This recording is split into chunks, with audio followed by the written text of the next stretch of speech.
नमस्कार। डॉक्टर वंदना रस्तोगी, सहाचार्य संस्कृत द्वारा संस्कृत विषय के इस ई व्याख्यान में आप सबका बहुत बहुत अभिनंदन और स्वागत है।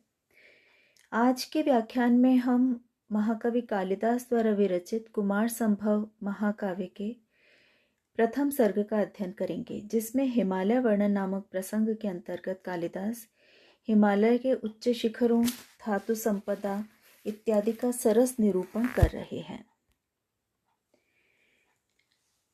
यश्च अप्सरो विभ्रममण्डनानां सम्पादयित्रीं शिखरैर्बिभर्ति बलाहकच्छेदविभक्तरागामकालसन्ध्यामिव धातुमत्ताम्।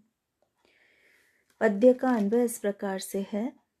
यह च अप्सरो विभ्रममण्डनानां सम्पादयित्रीं बलाहकच्छेदविभक्तरागां धातुमत्ताम् अकाल संध्यामिव शिखरैः बिभर्ति। यह जो हिमालय अप्सरो विभ्रम मंडनानाम, अप्सर दिव्यांगनाओं के, अप्सराओं के, विभ्रम विलासमय, मंडनानाम अलंकारणों का, श्रृंगार का, संपादयित्रीम संपादन करने वाली, उसके उपादान बनने वाली, बलाहक छेद विभक्त रागाम, बलाहक मेघों के छेद खंडों में, विभक्त रागाम रंग का, लालिमा का संक्रमण करने वाली, लालिमा को अर्पित कर देने वाली, धातु मत्ताम गैरिक इत्यादि धातु संपत्ति की, अकाल संध्याम इव असमय में प्राप्त संध्या के समान, शिखिरैः श्रृंगों से, बिभर्ति धारण करता है। यहाँ कवि के द्वारा कहा जा रहा है कि हिमालय की कुछ चोटियों पर गेरू इत्यादि धातुओं की रंग बिरंगी चट्टानें हैं। इसलिए कभी कभी उन चट्टानों के पास पहुंचे हुए मेघों के टुकड़े उन रंगों की छाया पड़ने से संध्याकालीन बादलों जैसे रंग बिरंगे दिखाई पड़ने लगते हैं। उन्हें देखकर संध्या होने के पहले ही वहां की अप्सराओं को यह भ्रम हो जाता है कि संध्या हो गई, और इस हड़बड़ी में वे सायंकाल के नाच गाने के लिए अपना श्रृंगार प्रारंभ कर देती हैं।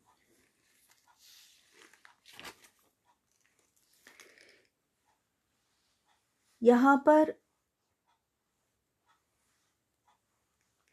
जो गैरिकादि धातु संपदा है हिमालय में उत्पन्न होने वाली, उसे श्रृंगार की, अप्सराओं के श्रृंगार की उपादान भूत बताया गया है और उनसे, उनके कारण असमय ही संध्या समय समुपस्थित हो जाने की संभावना व्यक्त की गई है। अकाल संध्याम इव, इसलिए यहाँ पर उत्प्रेक्षा अलंकार माना गया है। कुछ विद्वानों ने यहाँ भ्रांतिमान अलंकार भी माना है, क्योंकि अप्सराओं को जहाँ संध्या नहीं हुई है वहाँ भी संध्या समय होने की भ्रांति हो जाती है, इसलिए भ्रांतिमान अलंकार भी यहाँ पर कहा गया है। अकाल संध्याम, हम समास विग्रह इसका करें तो अकाले संध्या इति अकाल संध्या ताम, सप्तमी तत्पुरुष यहाँ पर समास के रूप में विद्यमान है। धातु की दृष्टि से यदि हम देखें तो बिभर्ति में भ्री धातु है, भरण के अर्थ में, भरण पोषण के अर्थ में प्रयुक्त होने वाली। लट लकार प्रथम पुरुष एक वचन का रूप यहाँ पर विद्यमान है। तो इस प्रकार हमने देखा कि उत्प्रेक्षा छंद है यहाँ, उत्प्रेक्षा अलंकार है यहाँ, और उपजाति छंद है। इससे अगला पद्य है, ये भी हिमालय के पर्वत शिखरों के उच्चता को, उत्तुंगता को ही निरूपित कर रहा है। आमेखलम संचरताम घनानाम छायामधः सानुगताम निषेव्य उद्वेजिता वृष्टिभिराश्रयन्ते श्रृंगाणि यस्या तपवन्ति सिद्धाः। सिद्धाः सिद्धजन, सिद्ध मानव और देवताओं के बीच के अर्ध देव रूपी एक जाति है, एक समुदाय है जिसे सिद्ध कहा जाता है। आमेखलम, मेखला कहते हैं कमर में पहने जाने वाले आभूषण को, करधनी को, कांची को। आमेखलम, मेखला तक यानी मध्य भाग तक। संचरताम, संचरण करते हुए, घनानाम, बादलों की। अधः सानुगताम, नीचे के, अधः सानु नीचे के शिखरों पर, निचले शिखरों पर। विद्यमान, छायाम, छाया का, निषेव्य, सेवन करके।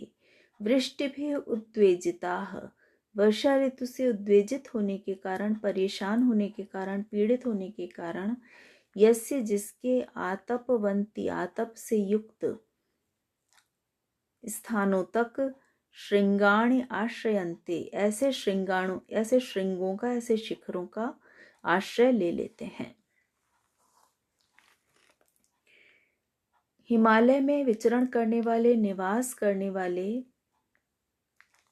जो सिद्ध लोग हैं, उनके विषय में ये कहा जा रहा है कि वे निचली चोटियों पर भ्रमण करते हुए जब मेघों की बहुत अधिक वृष्टि से परेशान हो जाते हैं और उन्हें धूप लेने की आवश्यकता होती है, धूप का वे सेवन करना चाहते हैं, तो वे हिमालय के उन उत्तुंग शिखरों पर आ जाते हैं जहां तक मेघ भी नहीं पहुंच पाते। यही बात यहाँ पर कवि के द्वारा व्यक्त की जा रही है कि इस हिमालय के कुछ शिखर इतने ऊंचे उठे हुए हैं कि मेघ भी उनके बीच तक ही पहुंचकर रह जाते हैं। मेखलम, मेखला पर्यंत ही पहुंचकर रह जाते हैं और उनके ऊपर का आधा भाग, पर्वत शिखरों के ऊपर का आधा भाग मेघों के पहुंच से ऊपर निकला रहता है। इसलिए निचले भाग में छाया का आनंद लेने वाले सिद्ध लोग जब अधिक वर्षा होने से घबरा जाते हैं तो वे बादलों के ऊपर उठी हुई उन चोटियों पर, उन शिखरों पर आ जाते हैं, वहां तक पहुंच जाते हैं जहां पर उस समय भी धूप बनी रहती है। निचले हिस्सों में जहां तक मेघ है वहां वो वृष्टि कर सकते हैं।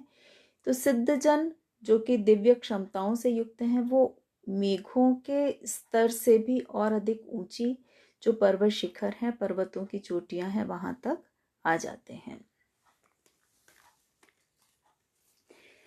यहाँ भी उपजाति छंद का ही प्रयोग किया गया है और अलंकार जो यहाँ माने गए हैं वो है परिकर अलंकार और काव्यलिंग अलंकार। जहाँ साभिप्राय विशेषणों का प्रयोग होता है वह परिकर अलंकार कहलाता है। उक्ति विशेषणैः साभिप्रायैः परिकरो मतः। तो यहाँ पर साभिप्राय विशेषण यहाँ प्रयुक्त किए जा रहे हैं, इसलिए यहाँ पर परिकर अलंकार माना गया है। साभिप्राय विशेषण जैसे आतपवंती श्रृंगाणि, आतप से युक्त, धूप से युक्त श्रृंग शिखर। उद्वेजिता वृष्टि भी, वृष्टि से उद्वेजित जो हो गए हैं। तो इस तरह से यहाँ पर साभिप्राय विशेषणों के आधार पर परिकर अलंकार माना गया है।